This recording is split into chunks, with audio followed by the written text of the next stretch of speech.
Today I'll be explaining to you about trigeminal neuralgia and trigeminal RF ablation. What is trigeminal neuralgia?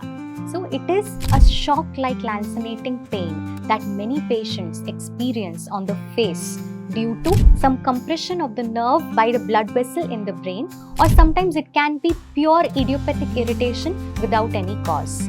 It can be V1, V2, V3. So in such cases, there are multiple modalities available to reduce the distress of the patient, ranging from trigeminal RF ablation to microvascular decompression to stereotactic radiosurgery. To start with, trigeminal RF ablation is one of the simplest and first-line management that we can use in patients with long-term trigeminal neuralgia refractory to medications. With respect to pre-procedure workup of the patient, we will need a basic few investigations like BT, CT, PT, INR and ECG, which have to be confirmed by the anesthetist. The patient needs to be fasting from 12 midnight if we are doing the procedure early morning. That is minimum 6 to 8 hours of fasting before the procedure, which includes no food, no water, no tea or any coffee, nothing.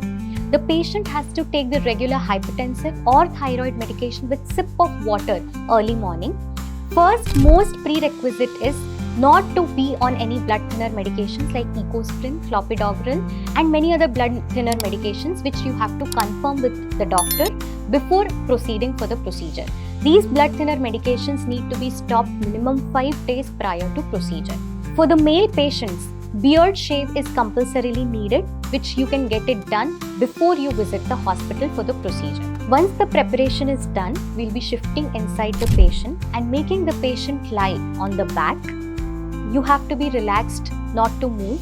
The procedure will be done under local anesthesia and mild sedation. By seeing in a machine which is known as C-arm, which is an X-ray kind of machine, we'll be locating the foramen ovale, that is from where the trigeminal nerve comes out, and we'll be putting a needle here exactly. We will be targeting the nerve and we'll be giving the radiofrequency waves which will target the specific kind of pain fibers. The procedure will be lasting around 30 minutes inside the OT in the presence of an anesthetist, wherein there will be strict monitoring of vitals like BP, pulse and even SpO2. Once the procedure is done, the patient will be shifted out and there will be strict observation for minimum 3 to 4 hours. For the 2 hours, the patient will have to be NBM, no food, no water. After 2 hours, we'll be starting some soft diet, and once the patient is comfortable, we can discharge the patient. For insurance cases, there will be 24 hours stay mandatory. Initially after the procedure, we expect around 50-60% of pain relief.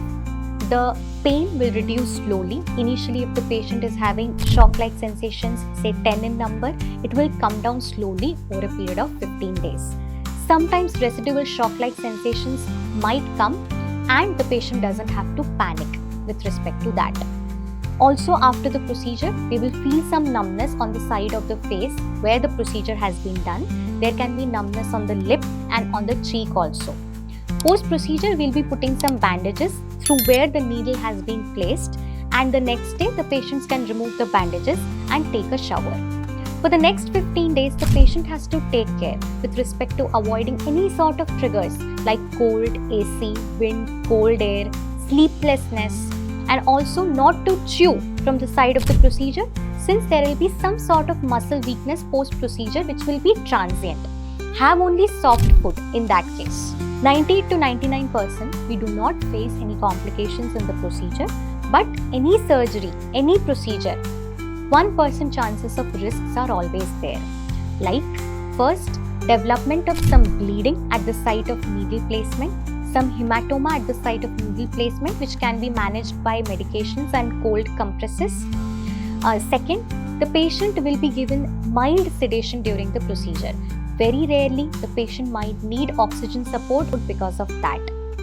Next, trigeminal neuralgia can be recurrent also in 10% of cases. If it is recurring, again we can do this procedure itself. Even after the second procedure, if the patient is still facing the same type of pains, then we need to go for procedures like microvascular decompression, SRS. The patient can have anxiety, there can be syncope, giddiness and being unconscious on the table very rarely. All these are very rarest of rare 1% complications.